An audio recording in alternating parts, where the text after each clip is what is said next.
जबकि Santa Claus का और क्रिसमस का कोई संबंध ही नहीं है। तो ये सब कमर्शियलाइजेशन के अंदर कहीं ना कहीं तो सच्चाई होना चाहिए। कुछ तो लोग होंगे जो सत्य को ढूंढते होंगे, कहीं तो एक जगह है जो लोग इस बात को खोज करेंगे कि जो जैसा दिख रहा है वो वैसा नहीं है, इसका कुछ अर्थ अलग है, क्रिसमस का मीनिंग कुछ अलग है। नबी ने प्रचार किया गॉड्स रैप्ड गिफ्ट।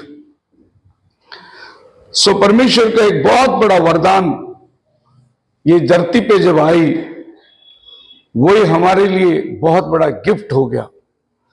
परमेश्वर आप ही तुम्हें एक चिन्ह देगा। उसने कहा कि एक कुंवारी गर्भवती होगी और पुत्र जनेगी, उसका नाम इम्मानुएल रखा जाएगा। यह खुदा का एक बहुत बड़ा तोहफा है दुनिया के लिए। आदम से लेकर जब संसार पाप में गिरा, उस समय से लेकर इंतजार थी कि खुदा का तोहफा आए और इंसान पाप से बच जाए। क्रिसमस आपको पाप से छुड़ाता है, लेकिन आज का दुनियावी क्रिसमस आपको पाप में डालता है। अगर आपको क्रिसमस का रियल मीनिंग मालूम होगा तो मनुष्य जातियों को पाप से छुटकारा देने के लिए ही खुदावन देहधारी होकर आया। लेकिन वो जो संदेश है वो आज दुनिया को मालूम ही नहीं। वो सोचते हैं कि क्रिसमस तो साल में एक बार आता है, तो हम लोग नाच गाना करना है, खुशियां मनाना है। हम उसके विरोध में नहीं है, खुशियां सबको मनाना है, सदा आनंदित रहो बाइबल कहती है। लेकिन उसमें जो अश्लीलता आ गई, जो गंध आ गई क्रिसमस के अंदर। कल हम लोग नाइट सर्विस करके मैं जा रहा था, घर जाने के टाइम वहां पर फातिमा स्कूल के पास हमारी छोटी सी जो दुकान चल रही है वो रात को चालू था, तो हम बोले देख के जाएंगे कैसे चल रहा है। फातिमा स्कूल के अंदर उधर आप ग्राउंड में जाके देखोगे तो ऐसा लगता है कि वो लोग ने जो कपड़ा पहना वो भी नहीं पहनता तो क्या होता था। इतना गंद, ऐसे ऐसे कपड़े की पहनने वाले को तो शर्म है ही नहीं, लेकिन देखने वाले को शर्म आ रहा है। इतनी छोटी छोटी कपड़े, मतलब मसीहत जो है उसका धज्जे उड़ा दिए लोगों ने। और ये देखने के लिए अन्य जाति लोग भी चर्च को आते हैं कि भाई क्रिसमस के दिन फैशन देखने को मिलेगा।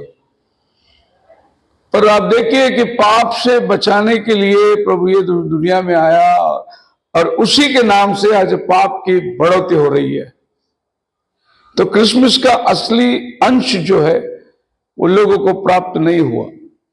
पौल कहता है God was in Christ reconciling the world to himself. खुदा परमेश्वर मसीह में होकर संसार को अपनाने के लिए वो ये धरती में आया। इट वॉज द मूल, उसका मूल कारण था कि वो संसार को अपनाए।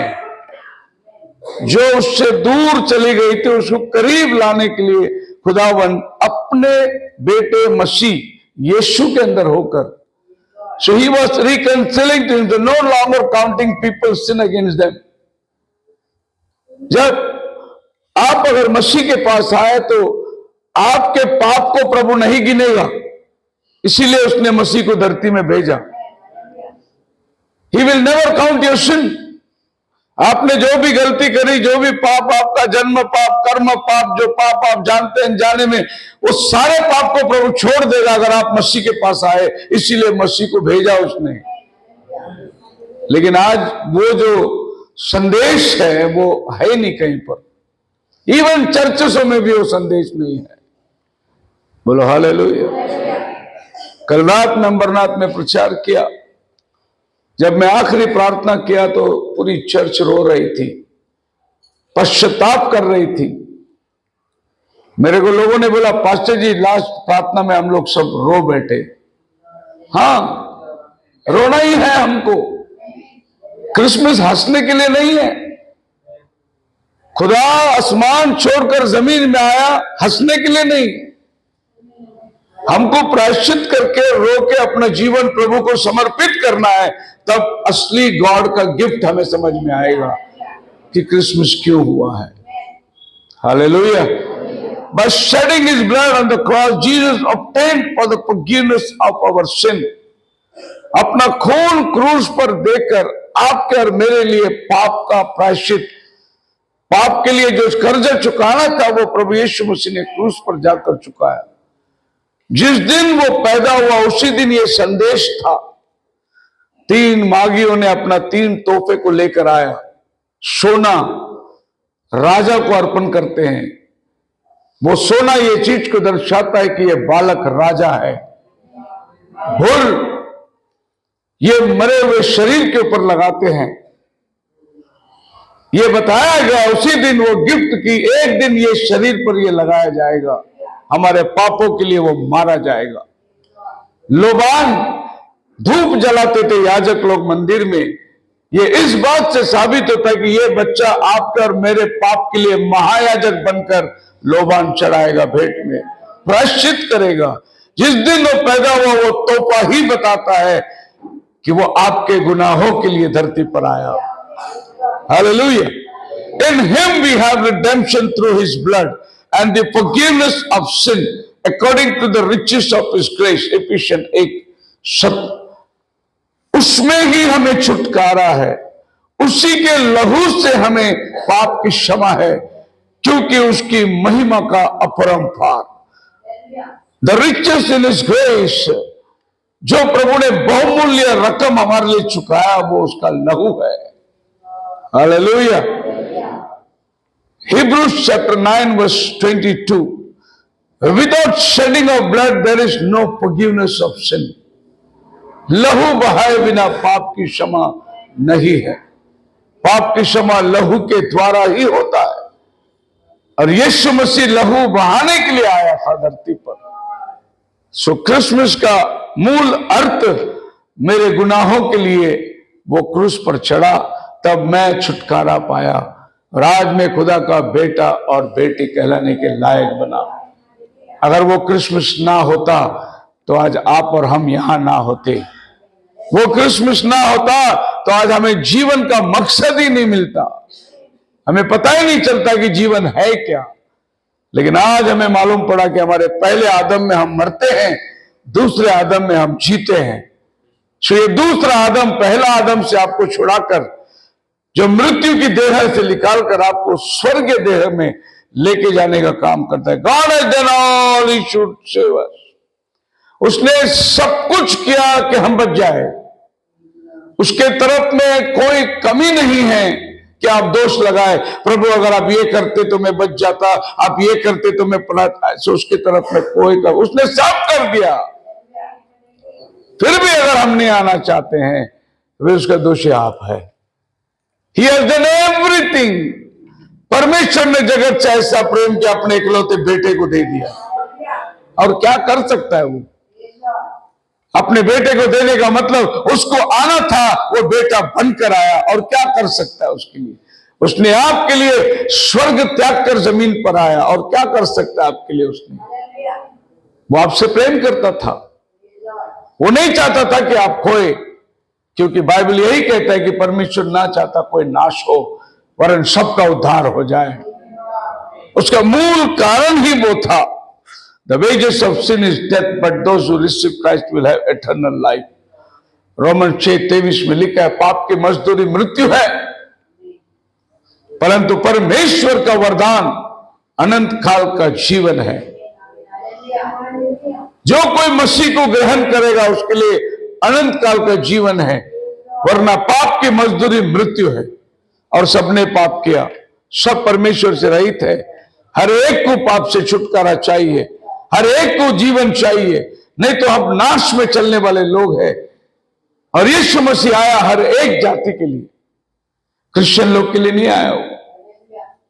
लोगों ने उसको क्रिश्चियनिटी का गॉड बना दिया, लेकिन वो सब मानव जाति का उद्धार के लिए आया है। वो इनफैक्ट वो कोई भी हो, किसी भी धर्म और जाति का हो, हर मनुष्य जाति के लिए छुटकारे का काम वही है। ये पूरा धरती का छुटकारा देने के लिए वही आया। उसके बिना ये पृथ्वी भी श्राप में पड़ी रहेगी। रोमन्स 8 अध्याय का 19 वचन कहता है, यह धरती परमेश्वर के पुत्र को प्रकट होने की बात जो रही है, क्योंकि वो श्राप में पड़ी है। यीशु आया आपको छुटकारा देने, यीशु आया आपके साथ साथ ये धरती को भी छुटकारा देने के लिए। क्योंकि बाइबल कहता है, पढ़िए, ये धरती पाप में कहर रही है, पीड़ा में तड़प रही है, गर्भ वेदना में पड़ी हुई है। ऐसा पौल वर्णन करता है। ये धरती गर्भ वेदना में पड़ी है। एक औरत पर जब गर्भ वेदना आती है तो उसकी पीड़ाएं जो होती है, ये धरती उसी पीड़ा के अंदर पड़ी है करके पौल कहता है कि कब खुदा का बेटा आएगा। क्योंकि जब परमेश्वर ने आदम को श्रापित किया तो उसको कहा कि तेरे बदले में भूमि को श्राप देता हूं। उसने सर्प को बोला तो पेट के बल चलेगा। उसने हवा को बोला तो गर्भवती होकर पीड़ा को, बालक को उत्पन्न करेगी। लेकिन आदम को देखकर उसने क्या बोला, तेरे कारण मैं भूमि को श्रापित करता हूं। सो ये भूमि तड़प रही है, गर्भ वेदना में तड़प रही है। इसको बर्थ पैंग बोलते हैं कि कभी मसीहा आएगा, कभी मसीहा परमेश्वर के पुत्रों का इंतजार कर रही है। जॉन चैप्टर 10 वर्स 28 में Jesus gives eternal life to those who listen to his voice and follow him, and they will never perish. यीशु मसीह आपको अनंत काल का जीवन देता है यदि आप उसकी वाणी को सुने तो, वरना तुम नाश हो जाओगे और हमेशा की जिंदगी से दूर चले जाओगे। He said, anyone hears his voice and believes the one who sent him has eternal life. John chapter 5 verse 24, जो कोई मेरी बात सुनेगा और ग्रहण करेगा उसके अंदर अनंत काल का जीवन होगा। ये संसार आपको सब दे सकता है, लेकिन अनंत काल का जीवन ये संसार के हाथ में नहीं है। ये संसार आपको धन दौलत, आपको गाड़ी घोड़ा बंगला, ये सब संसार दे सकता है, लेकिन जिस दिन आपका मौत आके सामने खड़ा रहेगा उस दिन ये कोई काम का नहीं होगा। उस दिन आप अनंत काल को ढूंढोगे। उस दिन आप बोलोगे मौत के बाद एक जिंदगी है, वो क्या है। जब ये संसार का अंत आपके सामने खड़ा रहेगा तो उसके बाद एक लाइफ है, कहां बिताओगे, कहां अपनी इटर्निटी को आपको लेके जाना है। तब एक प्रश्न पड़ जाता है आदमी को, मैं कहां जाऊं। मसीह में मेरे प्रिय लोगों, बाइबल कहता है जॉन चैप्टर 11 के अंदर, मार्था मरियम के घर में, I am the resurrection and the life. प्रभु आप होते तो मेरा भाई नहीं मरता। प्रभु ने बोला मैं पुनरुत्थान और जीवन हो। Hallelujah. Even though they die, अगर वो मर भी जाए, whoever believes in me will never die. यदि वो मर भी जाए तो भी जिएगा, क्योंकि मैं पुनरुत्थान हूं। हालेलुया। अब आप और हमको ये दुनिया की चकमक इतना ज्यादा नजर आता है, ऐसा लगता है कि लाइफ क्या है, एंजॉयमेंट है, लाइफ क्या है, ये चाहिए वो चाहिए वो चाहिए, यही लाइफ है, ऐसा आपको लगता है। लेकिन थोड़ा पर्दे को हटाकर देखो, जो लाइफ आप ये संसार में बिताते हैं इसका अंजाम क्या है। अगर आप थोड़ा पर्दा हिला के देखोगे तो आपको पता चलेगा एक बहुत बड़ा अग्नि है, और लिखा है जो प्राणी पाप करे वो मर जाएगा, और मौत के बाद एक आग है जहां हमेशा हमेशा के लिए जलते रहना है। और बाइबल बोलता है वहां कीड़ा मरता नहीं है। वो कौन सा आग होगा जिधर कीड़ा नहीं मरता। कीड़ा नहीं मरने का मतलब यह है कि आप भी नहीं मरने वाले, आप ये शरीर से नहीं जलने वाले, आपका आत्मा प्राण से आप जलने वाले हैं। Ezekiel chapter 18 verse 20, the person who sins shall die, जो पाप करे वो प्राण मरेगा। तो मरेगा, मरना तो सबको है, पर मौत के बाद जाना कहां है, हमारा रास्ता किधर है। प्रभु यीशु मसीह आया, जो कोई उस पर विश्वास करे उसको अनंत काल का जीवन मिले। धरती का जिंदगी को तो प्रभु आशीष देता ही है।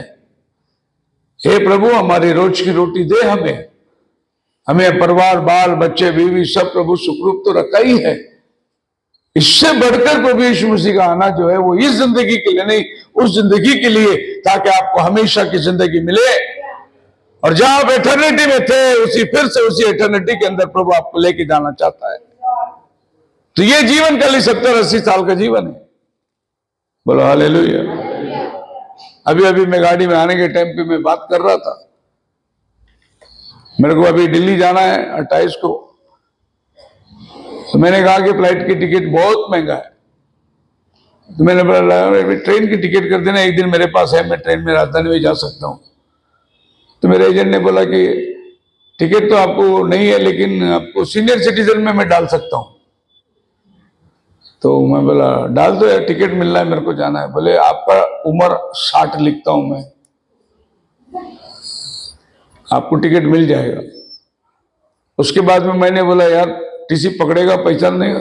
बोलते तुमको कौन देख के बोले नहीं 60 का है करके, बाल तो पूरा सफेद है तुम्हारा। मैं बोला मैं 57 का तो हो गया हूं, लेकिन अभी 2 साल में 60 गिनेगा, तो मेरा टिकट अभी 60 का बना हुआ है। अब सोचिए उम्र कैसे ढलते चला जा रहा है। अब मेरे को खुद को सोच के परेशान हो गया कि मेरे टिकट में मैं 60 साल का बूढ़ा जा रहा हूं। अभी उम्र को देखकर थोड़ी परेशानी तो जरूर होती है कि टाइम कितना फास्ट निकल के चला गया। अब रखा क्या है, अब प्रभु का आना कितना निकट है। बोलो हालेलुया।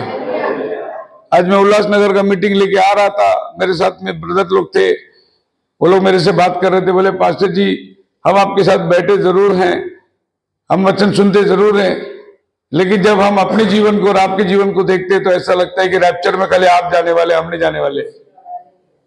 क्योंकि हम क्या कर रहे हैं, हम खुदा के लिए क्या कर रहे हैं। आपके भागदौड़ को हम देख रहे हैं तो ऐसा लगता है कि अगर आप रैप्चर में जाए तो हम तो आपके तुलने में खड़े रहने के लायक भी नहीं।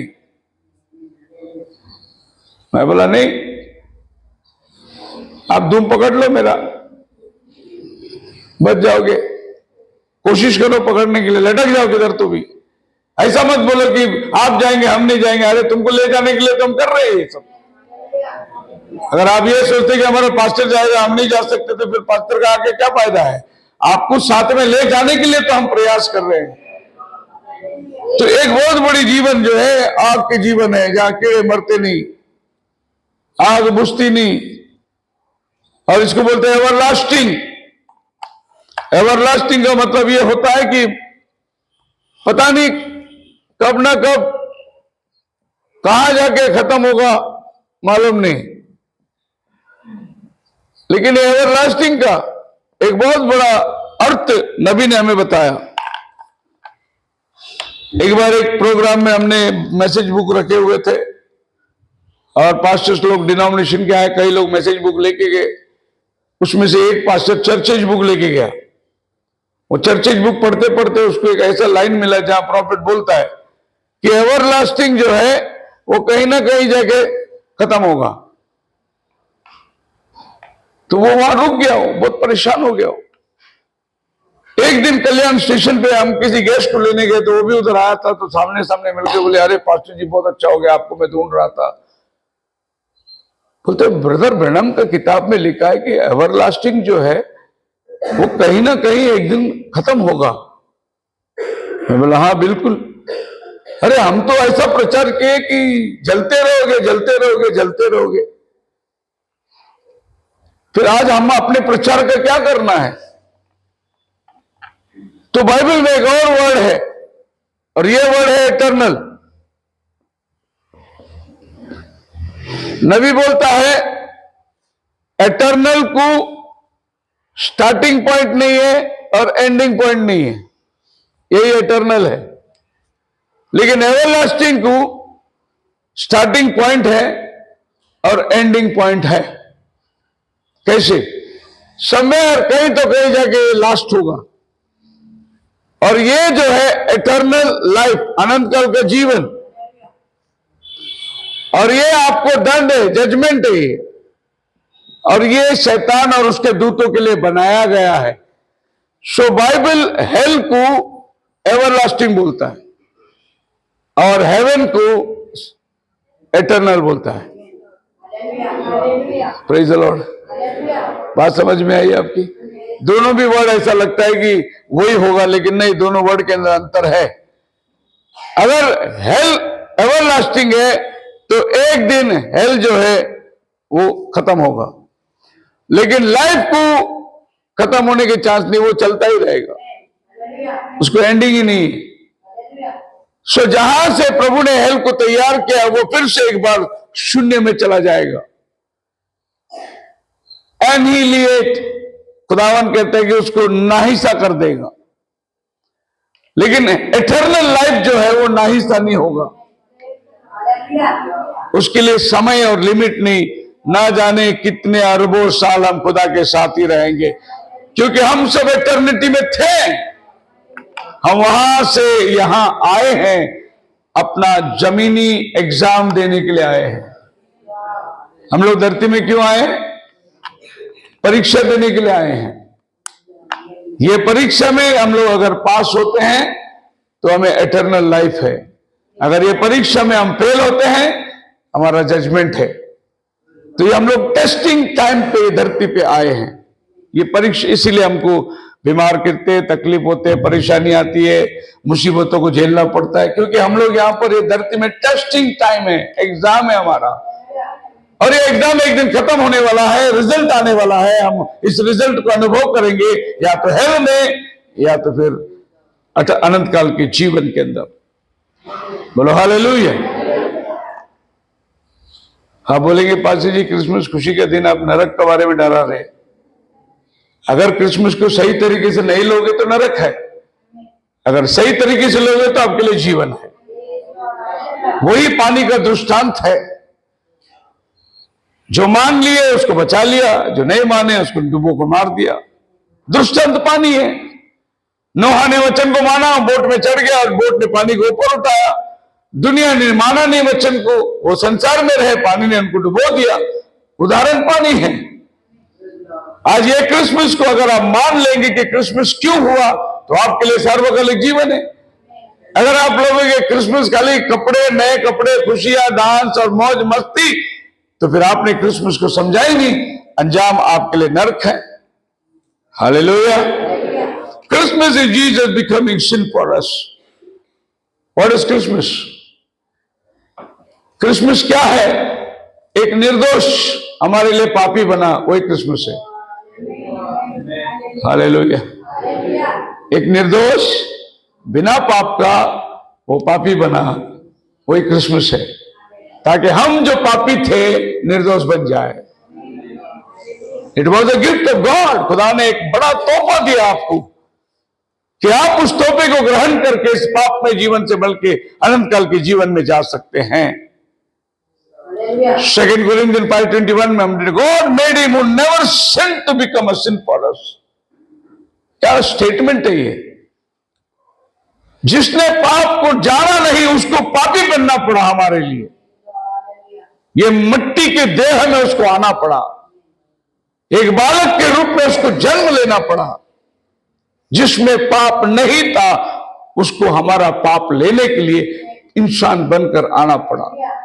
सो पॉल कहता है God made him who never sin to become sin for us that we might become righteousness of God in Christ, ताकि हम उसकी धार्मिकता में खुदावन के सम्मुख में जा सके। इसलिए वो खुदा को छोड़कर हमारे पास में आया। बोलो हालेलुया। हम जो छूटे हुए थे हमें वापस लेने के लिए वो खुदा को छोड़कर आया। तो फिर आप क्रिसमस को कैसे लेंगे? इस क्रिसमस को कबूल कर लो।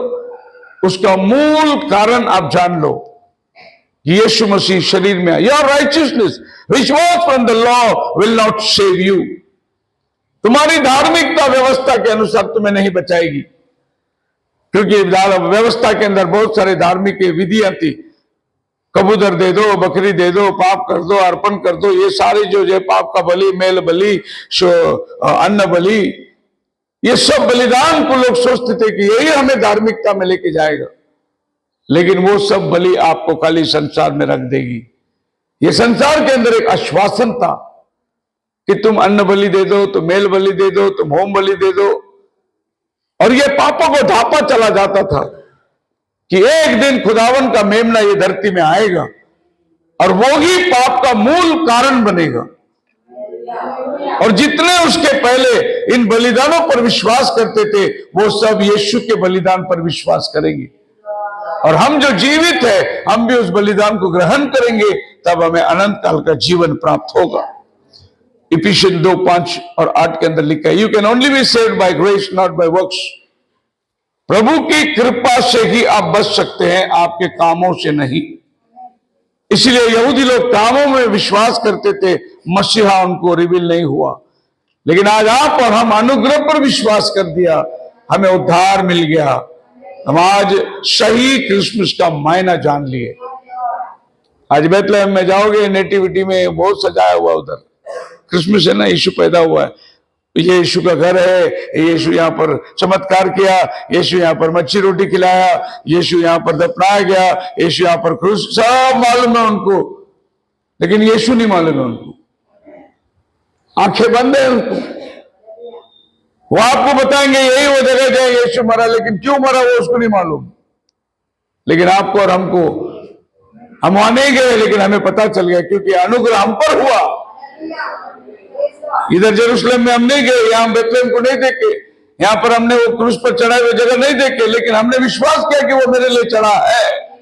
इसको कहते हैं अनुग्रह से हम लोग बच गए, केवल यीशु मसीह पर विश्वास करने से। समय के अनुसार डोंट पोस्टपोन योर सल्वेशन। कल करूंगा करके मत जाइए, जो आज करना है वो आज ही करना है आपको, क्योंकि समय कम है। मैं कहता हूं कि बहुत से लोग अभी भी प्रभु के वचन पर आने के बाद, बपतिस्मा लेने के बाद भी अपने जीवन को वचन के अनुसार नहीं चला रहे हैं, सैल्वेशन को बड़े हल्के में ले रहे हैं। आपको सैल्वेशन को पोस्टपोन नहीं करना है। आप कल बोलेंगे, कल बोलेंगे, कल मैं ठीक हो जाऊंगा, कल मैं पश्चाताप करूंगा, कल मैं जीवन दे दूंगा, एक दिन आखिरी कल आएगी, उसके बाद कोई कल नहीं होगा तुम्हारे लाइफ में। और ये पोस्टपोन करने का टाइम नहीं है। ये भी सोच लो कि और भी क्रिसमस हमें मिलेगा क्या, नहीं, ये भी मुश्किल है, क्योंकि टाइम इतना करीब आ गया है, भविष्यवाणियां इतना नजदीक आ गया है। अगर आप मान लो कि ये तुम्हारे लिए आखिरी क्रिसमस होगा, तो फिर और एक क्रिसमस का संदेश आपको नहीं मिलने वाला हो, तो ये क्रिसमस आपके लिए बड़ा महत्वपूर्ण होना चाहिए। खाली ये त्योहार नहीं होना चाहिए, पर ये जीवन देने वाली बातें होना चाहिए। हम चर्च में जाके आए, क्रिसमस को मिला के आए, क्रिसमस मास करके आए, यही नहीं होना चाहिए। परंतु आज मैं, जिसने मेरे लिए जान दिया, मैं उससे मुलाकात करके आया, जो मेरे लिए आया मैं अपना जान उसके लिए दे दिया। ये क्रिसमस आपके लिए एक रिपेंटेंस का क्रिसमस होने दो। 1 Corinthians chapter 7 verse 29 में लिखा है, बट दिस से brother time is short. Paul कहता है समय छोटा है, बहुत छोटा है समय, ज्यादा समय हमारे पास नहीं है। You don't know what happened with the next few seconds. Invite Jesus into your life, into your heart. अगले क्षण में क्या होगा ये तुम्हें मालूम नहीं। यीशु को अपने जीवन में स्वीकार कर लो और अपना जीवन यीशु को समर्पित कर लो। क्रिसमस का सही मायना समझ लो कि वो मेरे लिए आया था। अगर वो नहीं आता तो क्रिसमस नहीं होता, और क्रिसमस नहीं होता तो मुझे कौन छुड़ाता, पाप के बंधन से मुझे कौन बचाता, मृत्यु की जकड़ से मुझे कौन छुटकारा देता, इस नरक की जिंदगी से मुझे कौन स्वर्ग में लेके जाता, ये जिंदगी के बाद एक जिंदगी है वो कौन मुझे देता। अगर क्रिसमस ना होता बहुत सारे सवाल आपके जीवन में खड़े हो जाते। टाइम इज शॉर्ट, और ये बात मैं महसूस कर रहा हूं, टाइम की कमी को मैं महसूस कर रहा हूं। 22 तारीख को मैं गुजरात में था, बहुत बड़ी मीटिंग हुई, और शाम को मुझे गुजरात की मीटिंग में जाना है। उसके पहले मेरे को एक और जगह जाना था, तलासरी। वहां 3 बपतिस्मा लेने के लिए बैठे। मैंने वायदा किया था उनको, मैं आकर दूंगा बपतिस्मा, लेकिन टाइम मेरे पास नहीं था। मैं वहां पहुंचा और वहां से उनको वचन दिया। वो वचन सुनकर वो लोग इतना प्रायश्चित करने लगे, लेकिन मैं मजबूर था। मैं बोला पानी कितना दूर है? बोले 1 घंटा लगेगा नदी में जाने के लिए, और मेरे पास टाइम नहीं 1 घंटा के लिए वहां जाऊं और फिर मैं वापस मीटिंग में मैं पहुंचूं, मुश्किल है। वहां से और 3 घंटा आगे मुझे जाना है। तो मैंने बोला मुझे क्षमा करना। चार्ल्स फिनी बड़ी रिवाइवल में, जो कि 3 दिन की थी, उसने बहुत सुंदर मैसेज प्रचार किया। और उस रात लोग तंबू में सब ठहरे हुए थे। रात को तंबू में आग लगी, बहुत लोग उस आग के सपेटे में आकर मर गए। दूसरे दिन चार्ल्स फिनी बोलता है, मैंने बहुत बड़ा गलती किया। कल ही मैं सोचा था इनको सबको पश्चाताप में डालता तो आज ये सब प्रभु के राज्य में रहते, लेकिन मैं कल पश्चाताप का मैसेज प्रचार नहीं किया। मैं सोचा और 2 दिन बाकी है तो मैं लास्ट दिन में प्रचार का मैसेज करूंगा। लेकिन जो लोग उस दिन मैसेज को सुने, बिना रिपेंटेंस के सोए और उस रात आग में सब जल गए। चार्ल्स फिनी रोता था। इसीलिए वो कहता है कि मैं हर मैसेज के अंदर लोगों को लास्ट में रिपेंटेंस का प्रचार करता हूं। आप बिली ग्राहम का मीटिंग को सुनिए, उसके संदेश को सुनिए। छोटा संदेश देता है, गॉस्पेल संदेश देता है, लेकिन लास्ट में सबको ग्राउंड में उतारता है। वो आज कौन अपना जीवन प्रभु को देगा, सब लोगों को रिपेंटेंस के लिए लेके आता है। इसीलिए उसका माना जाना, इवेंजलिस्ट माना जाता है कि पूरे अमेरिका को उसने घुटने में लेके आया था। आज आप और हम भी घुटने में आना जरूरी है। इस तरीके से अगर हम जीवन बिताते रहेंगे तो हमारा कोई अंजाम नहीं निकलेगा। हम क्रिसमस की सही अर्थ को नहीं जान पाएंगे। और मैंने उनको कहा कि तुमको टाइम मिला तो 31 तारीख को हमारी मीटिंग है, सब लोग उधर आ जाओ। उधर तो नदी बाजू में है, मैं सबको बपतिस्मा दे दूंगा। वो सब लोग आने को तैयार हो गए गुजरात से, क्योंकि वो बोले कि हम लोग को लेट नहीं करना है पास्टर, हमको जल्दी लेना है बपतिस्मा। अब जब उनकी अर्जेंसी को देखने के बाद मैं अपने लोगों को देखता हूं जो बपतिस्मा लिए हुए हैं, बड़े आराम की जिंदगी जी रहे हैं। वो बपतिस्मा लेके क्या फायदा है? अगर आप बपतिस्मा के अनुसार नहीं जी पाएंगे तो क्या फायदा है? टिकट तो आपने निकाल लिया ट्रेन का, लेकिन आप टाइम पे प्लेटफॉर्म में नहीं जाए हुए तो टिकट किस काम का? अगर आप उसके प्रति तैयारी नहीं करोगे तो फिर क्या फायदा है तुम बपतिस्मा लेकर?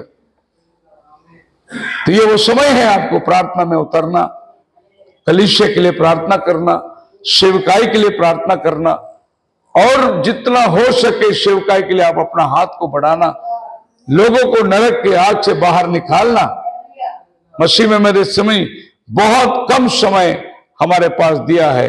Conclusion, God's Christmas gift today, receive his gift of Lord Jesus and saviour, receive God. जो आदमी तोहफे को ग्रहण करता है वो तोहफा देने वाले को ग्रहण करता है। यीशु ने बोला जो मेरी बात सुनेगा वो मेरे पिता की बात सुनता है, जो मुझे ग्रहण करेगा वो मेरे पिता को ग्रहण करता है, क्योंकि तोहफा उसने भेजा है। अगर आप तोहफा को रिजेक्ट करोगे तो आप खुदा को रिजेक्ट करोगे।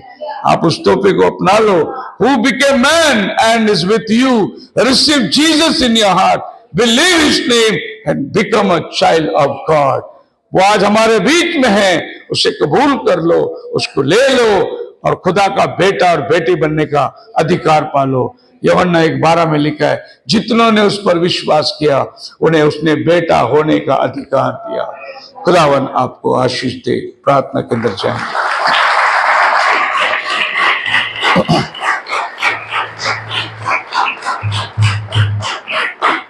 अपने स्थानों पर खड़े हो जाएंगे।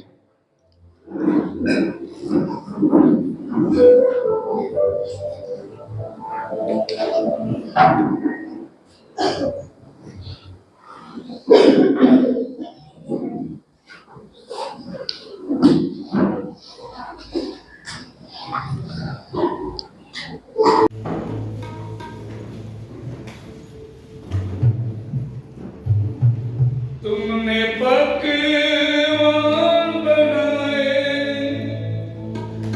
घर में कागज सजाए, लेकिन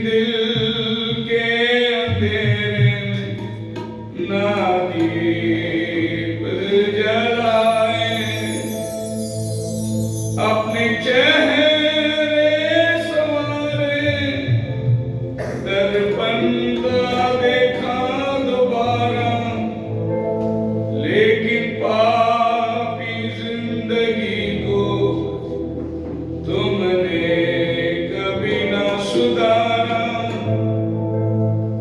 जग में यीशु आया, मुक्ति का मार्ग बताया।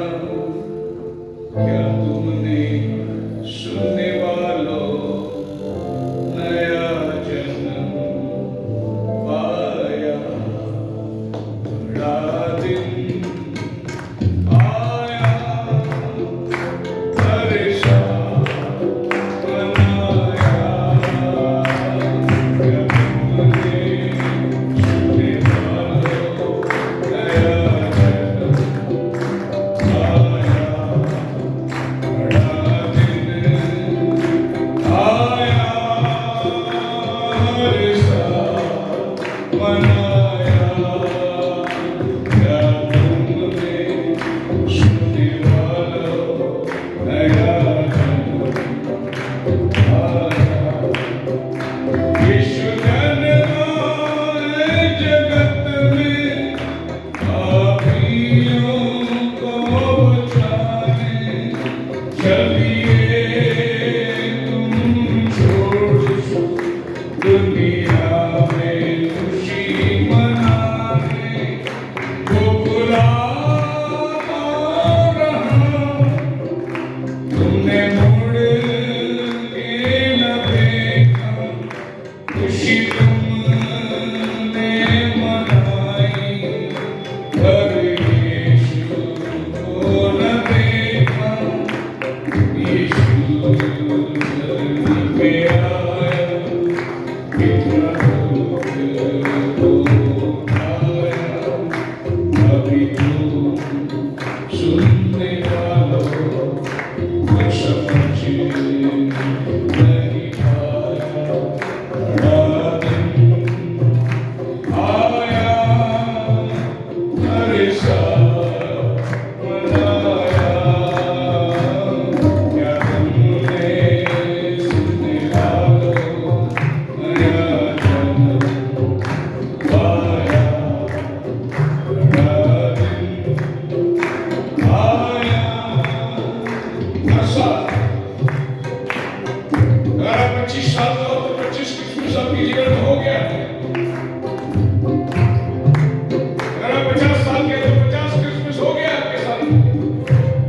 लेकिन अगर क्रिसमस का असलियत बातों को नहीं जान पा रहे तो ये क्रिसमस तुम्हारे लिए बेकार है। यीशु के जन्मदिन पर उसको भी ना बुलाया। घर में खुशी जिसकी उसे कैसे बुलाया? तुमने बार करा है, करके आने हाथ फैलाए। जब भी द्वार खोले, यीशु भीतर तेरे आए। उसके पास जो न आया, ये बड़ा भी गवाया। अब सुनने वाले, यीशु ने मुझे बुलाया। बड़ा दिन आया, हरे साल मनाया। क्या तुमने सुनने वालों नया जन्म पाया? बड़ा दिन आया।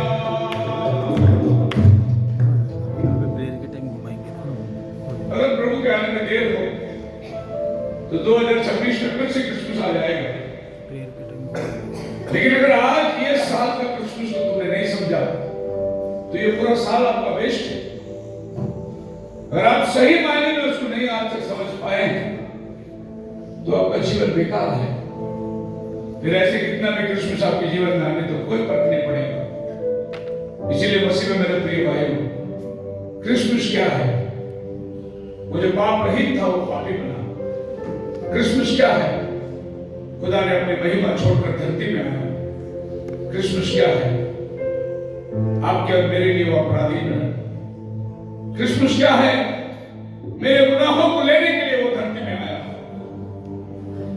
आज क्रिसमस के सही मायने को तुम अगर समझ पाते हो तो ये खुदा उनका बहुत बड़ा तोहफा है। इस तोहफे को कबूल करो और अपना जीवन प्रभु को समर्पित करो। कह दो प्रभु से, प्रभु ये पिछले साल में मैं बहुत गलती करी,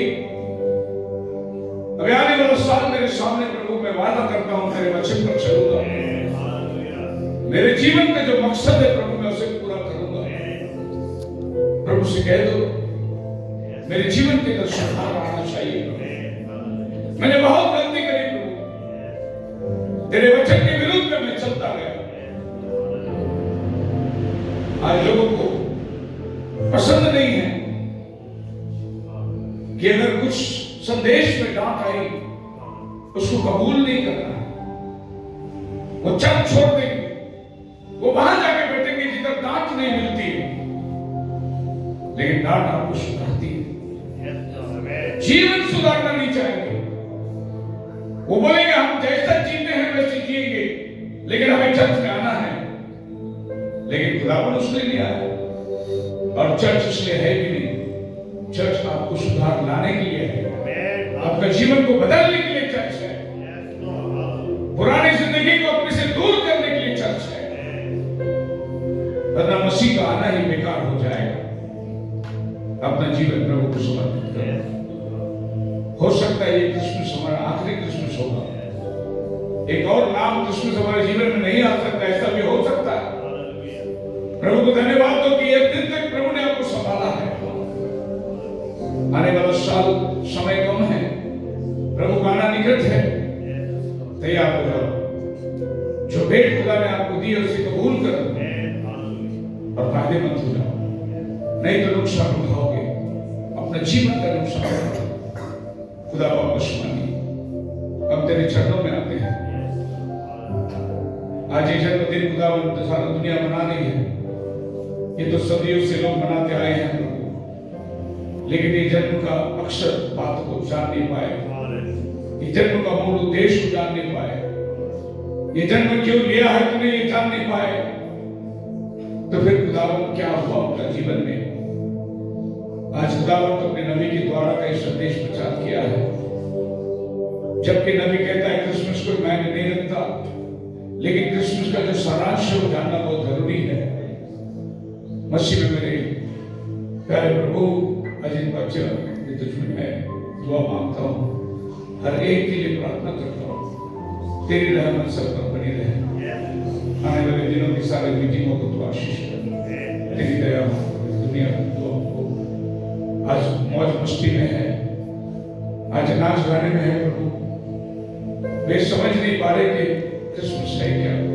हम उनके लिए प्रार्थना करते हो सबको प्रायश्चित का बन दे और लोग जाने की बसीरत में सच्चा क्रिसमस क्या है।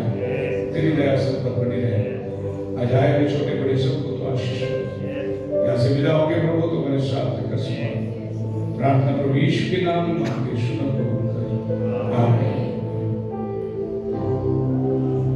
हालेलुया।